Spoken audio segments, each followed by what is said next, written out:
Hello! Pang thumbnail. Kasi hindi na nagagamit, sayang naman. Ayan. Diba?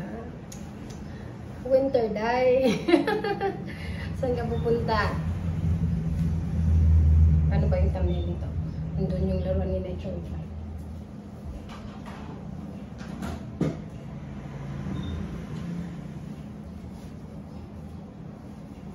Yan. Ganda ba?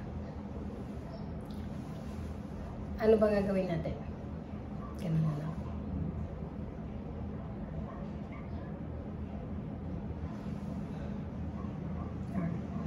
Paano ba?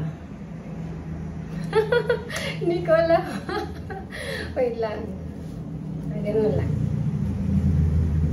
Para matanggal.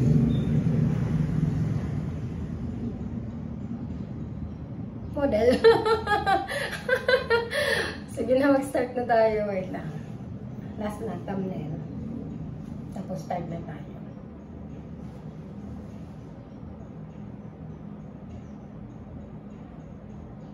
Ganun lang, diba? So, tanggalin natin ito kasi mainit. Wait lang. Lagay ko lang dito. Ayan. So, yung title ng video na ito ay nakikita nyo dyan. Kaya nag-click kayo kasi mga marites. Joke lang. Click nyo to kasi, syempre, para sa mga nagsusubaybay sa channel namin, lalo na yung sa channel ni Dwayne, maraming beses na nasabi na to dati, yung nasa Australia pa kami. Pero, I think, maraming napupunta sa channel ko dahil sa mga, kung ano-anong ina-upload ni Dwayne. Kung may mga nag-viral siyang vlogs, biglang marami na naman na pumupunta sa channel ko. So, hindi nila talaga nasusubaybayan yung channel ko. So, hindi talaga nila ako kilala. Kagaya ng mga nakasubaybay, kagaya sa inyo na medyo nakikilala nyo na ako dahil sa mga past videos ko. So, going to the title. Yung title nito ay hindi na ako makakabalik ng Australia. At totoo po yun. Kasi, nagka-problema po yung marriage certificate namin. So, nasabi na to sa Australia. Yun talaga yung reason bakit hindi ako nag-apply ng partner visa. Maraming nagsasabi, saan ba ko tumitingin? Dapat dito ko, di ba? Or dito? Dyan. Ayan. Ulit. Sa vlogs namin sa Australia, medyo nasabi na yon sa vlogs ni Dwayne or sa vlogs ko na kaya hindi kami nag-apply ng partner visa kasi dahil sa reason na yon. Pero hindi masyado naming parang hinighlight yon kasi uwi naman talaga kami ng Pilipinas. Tapos, yun, maraming nagsasabi na ba't din lang kayo sa Australia? Maganda yung buhay nyo sa Australia. Maganda yung paglaki ni Nitro sa Australia kasi Australia. Ba't nandito kayo sa Pilipinas? Yung mga ganun, parang sinasabi lang mas maganda sa Australia, hindi maganda sa Pilipinas, doon na kayo, mga ganun. Meron parehas, maganda at saka hindi. Pero anyway, hindi yun yung purpose ng video na ito. Yung purpose ng video na ito is to explain bakit di ako makabalik ng Australia. So, nung, di ba, bago kayo magpakasal, pupunta kayo sa munisipyo, tapos, hindi yung seminar, iba yun, parang i-fill up yung may fill-upan kayo. Yun yung ginawa namin dito sa town namin. Tapos, that time, parang syempre bago pa yung KMJS, yung Jessica Soho, na-feature kami, diba? So, yung nandun sa munisipyo, at saka, hindi ko sinisisi yung tao, ha? Pero, somehow, siya yung dahilan, pero siya din ang blessing kasi na nangyari yun. So, yung nangyari dahil syempre excited, nagkukwentuhan, so nag-fill up ng form. Tapos, check ko. Yung unang check ko, yung name, yung birthplace, gano'n, tingnan ko talaga lahat. Kasi alam niyo yun, alam ko kasi na mahirap yun yung problema talaga dito. Kahit yung birth certificate ko, wala akong pangalan. So, family name lang. So, blanco yung name ko. Wala akong pangalan doon. So, inayos pa yun para makagraduate ako ng college. Tapos, ano ba yun? Yun. So, maingat ako sa mga papers, sa pag-fill up. Pero, nung time na yun, maingat ako, at the same time, nagkukwentuhan. So, nagkamali dun sa place of birth, sa marriage certificate namin. So, naglagay dun, imbis na Tacloban City or St. Paul's Tacloban City, yung nakalagay doon, Carigara, Leyte. Eh, hindi ako pinanganak sa Carigara. Yung sa birth certificate ko talaga is St. Paul's Tacloban City. So, dapat Tacloban City yung nandun. So, tapos na yung lahat. Review ko, tapos sabi ko, ay ma'am, mali po yung yung place of birth ko. Ulitin po natin. Tapos yun, syempre, kwento-kwento na yung Jessica Somo, gano'n, interview kami, parang, oh, ganyan, parang kayo kilala, gano'n. Parang, alam niyo yun, kasi normal naman yun, di ba? Pag nakikita-kita kayo ng mga tao sa government, yung parang pinikwento kayo, tapos nagkukwento din kayo, gano'n. Kasi, maliit lang kasi din na yung town namin, kaya kilala, gano'n. Tapos, yung nanay ko din, piano teacher kasi siya. So, marami siyang students dito dati. Ngayon, syempre, hindi na siya nagtuturo. So, kilala din siya. Yun, daming kwento. Tapos, nagkamali na nga, inulit. So, nilagay yung paper doon, tapos inulit. So, inulit na yun. Sinulat ko ulit yung mga details, ganyan. Tapos pumirma na ako, ganyan. Tapos binigay ko na sa kanya. Tapos sabi niya, sige, check mo ulit para sure. So kaming dalawa talaga. So nandun si Dwayne ako, tapos may isa pa, tapos siya. As in, check talaga namin. Tapos okay siya, so wala nang mali. Yung Carigara Leyte na place of birth, napalitan na ng Tacloban, which is the right one. So, ayun, okay na, kwento.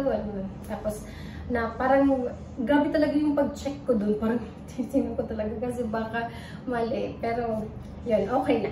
Tapos, syempre, pumunta na kami ng nagbabay muna kami, syempre. Tapos, after na, parang nag-prepare na ako ng ibang stuff para makapunta na kami ng Cebu. Si Dwayne parang bumalik ata ng Manila kasi pumunta lang yun siya dun sa, dito, kasi inayos namin yung marriage certificate namin. Tama ba? Permit? Parang ganun. Nalilito na ako, matagal na kasi nakakalimutan ko na, ano yun, 2017. Tama ba? 2017 or 2016? Late, marapit na hindi, 2017 na tayo. Pag na yung dates, pero around that time. Ano ba? Tapos, yun, syempre, pumunta na kami ng Cebu, nagpakasal na kami, ganyan, pinasa na dun sa register. Kasi sa temple kami nagpakasal, diba? Sa temple namin sa Cebu. So, pinasa na ng temple sa register yung form na yun, gano'n. Marami nang pinagdaanan yung form na yun. Tapos, yung ending, diba, kumuha ako sa Manila. Sa Manila mo ba? Parang kumuha ako ng copy kasi pumunta kami ng Australia, diba? Before pandemic pa. So, pumunta ako nung hindi pa ako buntis. Tapos, pumunta ulit ako nung parang second trimester ko. Nagbakasyon ulit kami sa Australia. So, yun, gamit yun yung marriage certificate. Siyempre, kasi may mga forms yung na kailangan, yung tourist visa, ganun-ganon. So, ginamit yun. As in, wala talagang nakapansin kahit yung agency na gumawa ng tourist visa ko.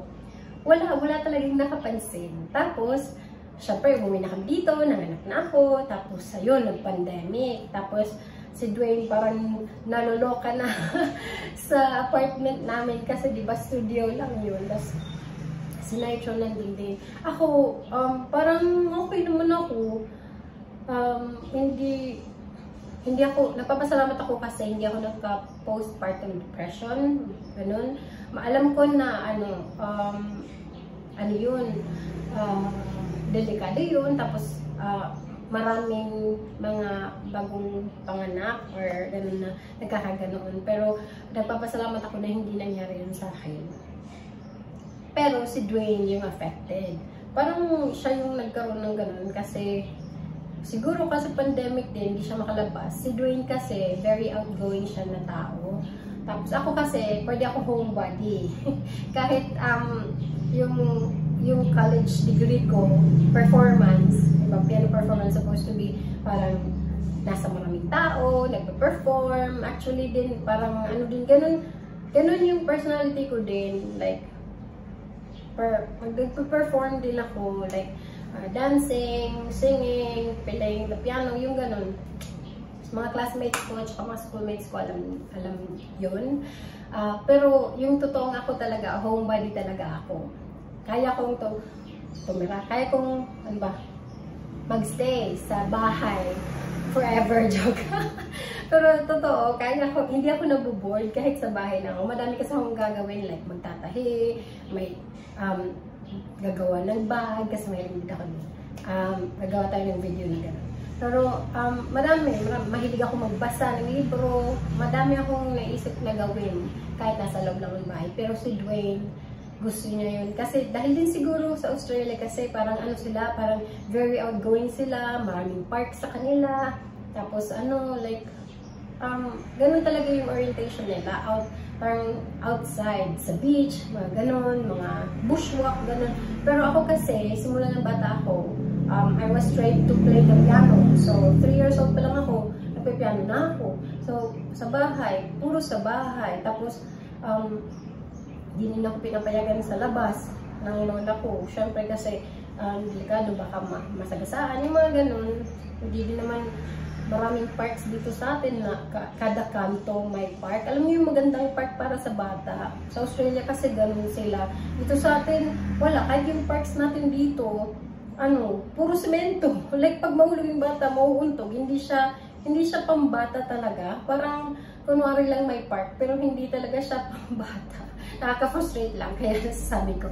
Pero, ayun, kaya nagkaganon si Dwayne. Gusto niya talaga bumalik ng Australia, kaya sabi niya, tara, punta tayo ng Australia. Ayun na, nag-apply na ng tourist visa, si Nitro, nagpa-passport, nandun niya sa mga vlogs namin. Cute yun, nagpa-passport siya, cute niya yung taba niya. Wala siyang leeg. Pero, ayun, so, nagpunta na kami ng Australia, doon na kami. Tapos, mahaba na yung video, pasensya.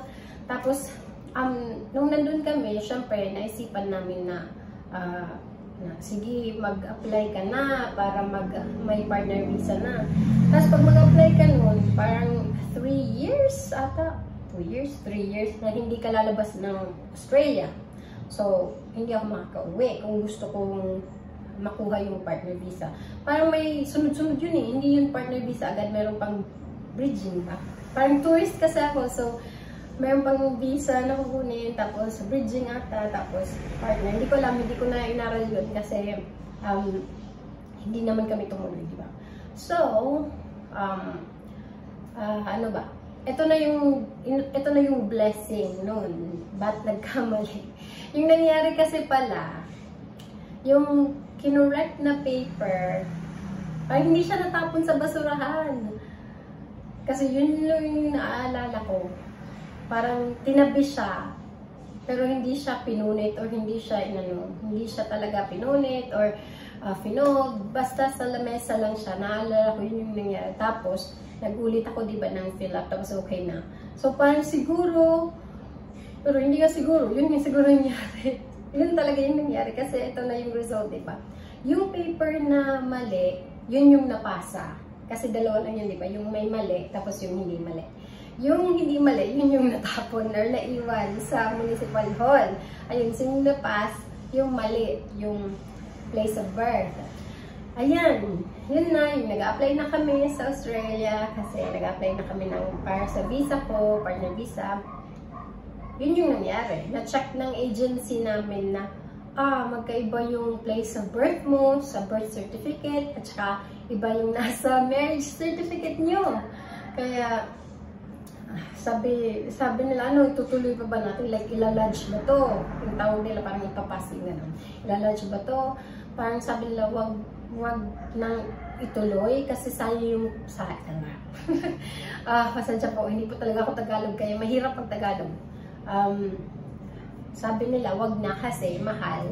baka ma-denied lang, di ba? 300,000 ata yung ano, para sa visa. Kaya, sabi namin, wag na yung tuloy kasi ano, sayang yung pera. Tapos, that time, wala nang quarantine dito sa, ano namin, sa town namin. Tapos na yung pandemic nun.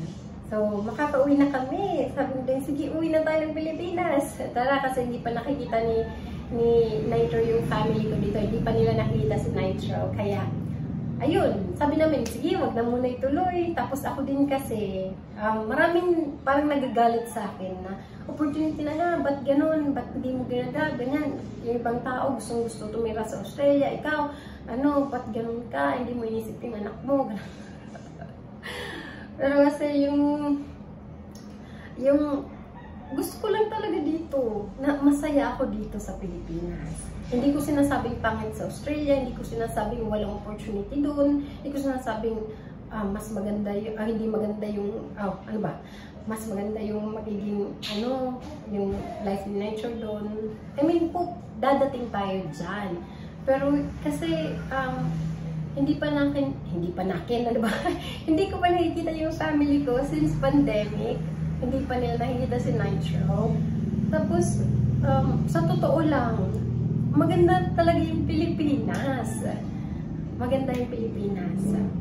Kung maayos lang ang lahat, like, kung walang corruption. Pero may corruption din naman sa Australia. Basta, ano, kahit ngayon nga, sobrang mahal yung, ano nila, yung housing. May mga housing problems sila. Like, yung iba, sa tent na nakatira, ganun, kahit may trabaho sila. Basta, dito sa Pilipinas, kahit konti yung pera mo, makakakain ka.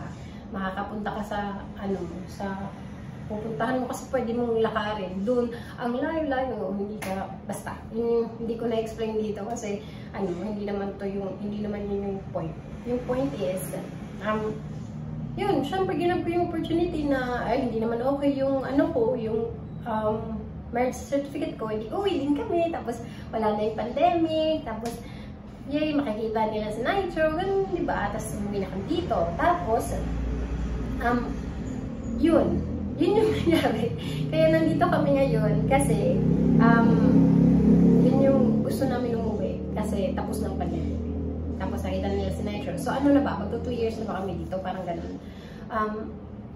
Yung next step is ayusin ko yung ano ba yun? Yung marriage certificate ko. So yung blessing doon, nakalimutan ko sabihin kanina, is around December, kasi umuwi kami August ba? Ang ganun. Si nanay, nag-start na naramdaman niya yung mass niya sa breast niya. Tapos sabi ko, no, sige na, magpa-check ka na, magpa-check ka na kasi dati, naoperahan na siya sa right side. So, pero hindi naman yun, hindi cancerous yung natanggal na bukol niya. So, inoperahan siya dun sa Cebu. Tapos, yun, sabi niya, parang same lang dun sa Chongwa, yung time na inoperahan niya, parang yun din yung nafe-feel niya daw sa kabila. So, parang wala lang siya, sabi niya, hindi, wala yan, ganyan. Tapos, yung nangyari, so, syempre, nasa phone lang, hindi, kahit sinasabi ko, sige na, punta ka na, wala. Tapos, ito ba, hindi ko sinishare din sa, kasi hindi ko naman, parang hindi story ko para i-share ko sa inyo yung dynamics ng family ko sa side ng nanay ko. Like, alam niyo, hindi ko alam baka perfect yung family niyo. Pero kasi yung family namin, hindi siya perfect. Gabi, hindi siya talaga perfect. Syempre sa level ng papa ko at sa nanay ko, di ba? Nagkahiwalay sila, matagal na, 6 years old ako, wala na sila. I'm very happy na kahit hiwalay sila, maganda yung relationship namin. Nag-uusap ni Papa at si Nanay, tapos may partner na din si Papa, matagal na. Yung ganun, parang, okay kami. Like, yung dati lang yun, like, diba, nung hiwalay sila, syempre, hindi nag-away sila kasi naghiwalay sila. Pero may story din kasi yun, hindi ko na share dito kasi hindi ko yun story. Tapos, hindi lahat sinishare ko kasi, kahit nga yung, di ba, hindi nga maintindihan ng ibang tao, mas lalong hindi maintindihan nandito sa social media. Ang dami-daming nanonood dito. Iba't ibang comments yung matatanggap mo. Tapos, yun, may dynamics yung magkakapatid. Like, sa magkakapatid ni nanay sila. meron ano din yan. Hindi ko na share dito, pero meron din issue dyan. Kaya ano, yun yung nangyari.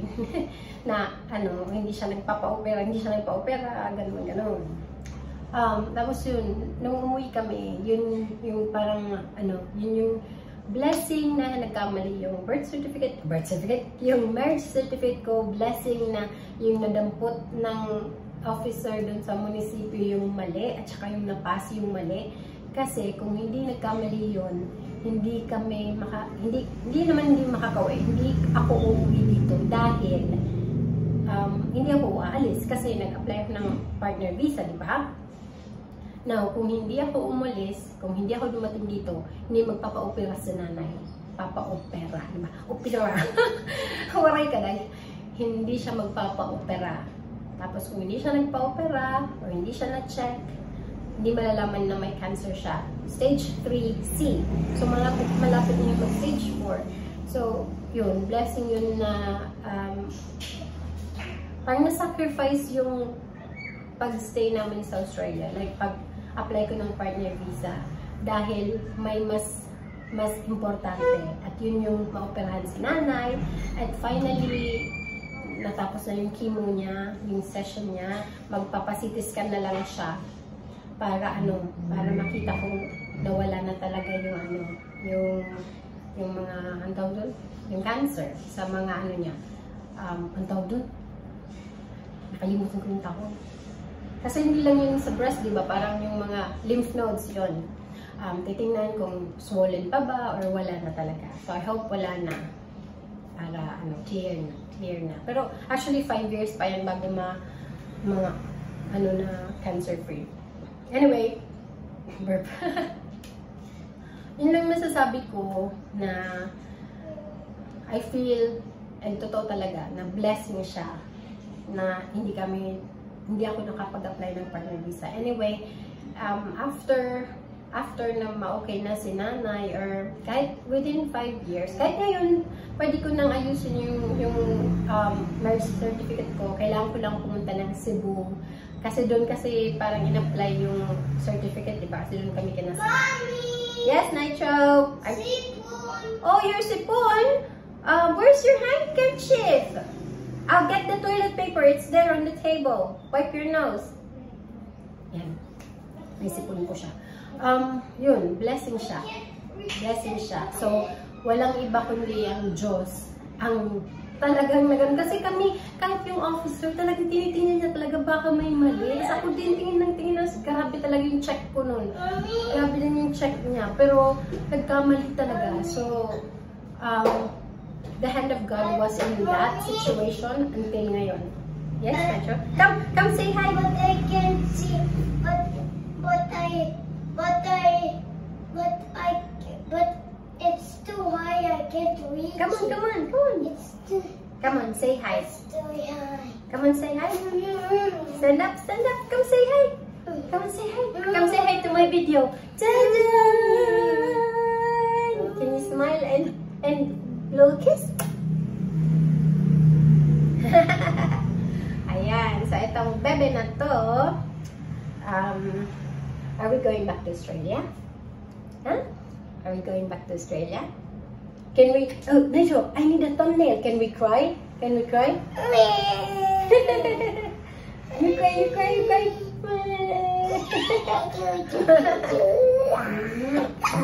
Oh, you burped. Did you hear that?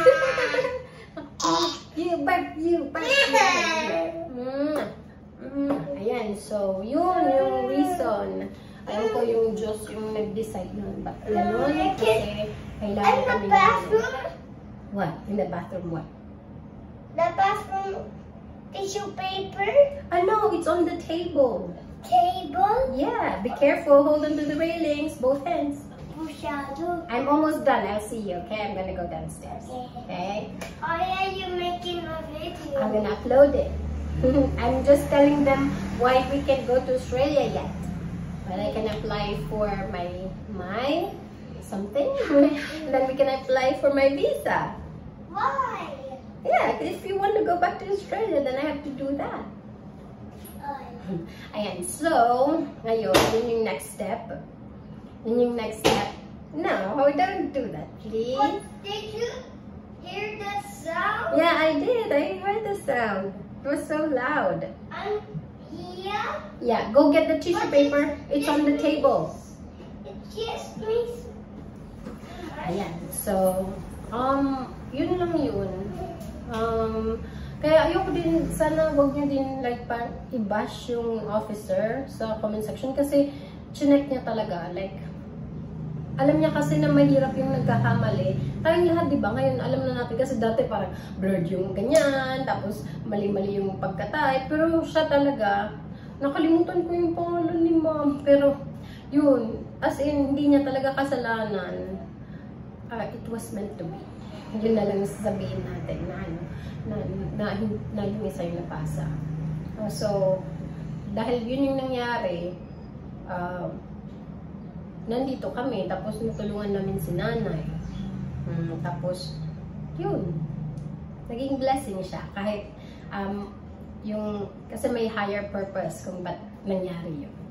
Tapos, yun lang yung story ko. Ba't di ako makakabalik ng Australia? But eventually, kasi ayusin ko yung marriage certificate namin. So, mag-apply na kami ng partner visa.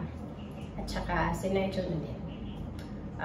Yun lang, yung share ko today. Hindi ko na ito i-edit. May mga mali-mali ako, pero okay lang yun. Nagkakamali naman talaga kasi hindi naman talaga perfect, diba?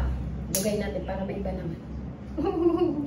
Ayan, maraming salamat po sa mga nag-stay dito, na kahit matagal yung hindi ako nakapag-upload, nandito pa rin kayo. Maraming salamat po at saka sa mga nagko-comment. Thank you so much. Para sa mga bashers, maraming salamat kasi sinusubaybayan nyo talaga ako. Inis kayo sa akin, pero sige lang. Alam nyo, para sa mga bashers kung magkakausap lang tayo in person, at kung kilala nyo lang talaga ako, pwedeng maging kaibigan tayo. Kasi mali-mali talaga yung perception nyo na ugali ko, sa totoong ugali ko. Hindi ako nahihiya na sabihin yan dito kasi syempre yung mga kaklase ko, mga workmates ko dati, nakikita nila tong vlogs ko. So hindi ako nahihiya na sabihin na mabait talaga ako kasi totoong mabait ako. Tsaka kung magkaibigan, kahit hindi tayo magkaibigan, kahit like same school tayo or malalaman nyo na hindi talaga ako yung sinasabi nasa isip nyo. Siguro may kakilala kayo na parang ako, tapos sila, maldita sila or baka nagagalit kayo sa kanila. Kaya pag nakita nyo ako, parang na parang siguro same siya dun sa babae na kilala ko. Ganun. So, nadjudge ako. Pero, okay lang kasi hindi naman yun yung totoo. At sana magkita tayo para at saka makapag-usap tayo kasi, alam niyo yun, it's always good to gain a friend. Kaysa mag-add ka na naman ng kaaway mo. Alam niyo yun, parang be happy lang tayo kasi yung mundo ang dami-daming problema. Ewan ko, ayokong magdala ng negative vibes dito sa channel ko kasi marami nang problema ang mundo, dadagdag pa ako, diba? Pero yun lang, God bless sa inyo. Para sa mga subscribers ko, maraming salamat po. As in, maraming salamat. As in, na-appreciate ko po kayo. Nakikita ko po yung comments nyo. Pasensya na po, hindi ako nakakapag-reply sa lahat. Pero, nagpapasalamat po ako. Siguro yung heart ko na lang, kahit di ako makareply, heart ko na lahat ng mga comments nyo. Tatry ko talaga. Kasi maraming hindi din ako nakareply sa Facebook, sa Instagram, pero gusto ko talagang ma-replyan lahat. Yun talaga. Pero hindi kaya ng powers ko. Diyos! Maraming salamat po. Bye-bye po. Bababa na ako kasi nandun si Naisha. Bye-bye!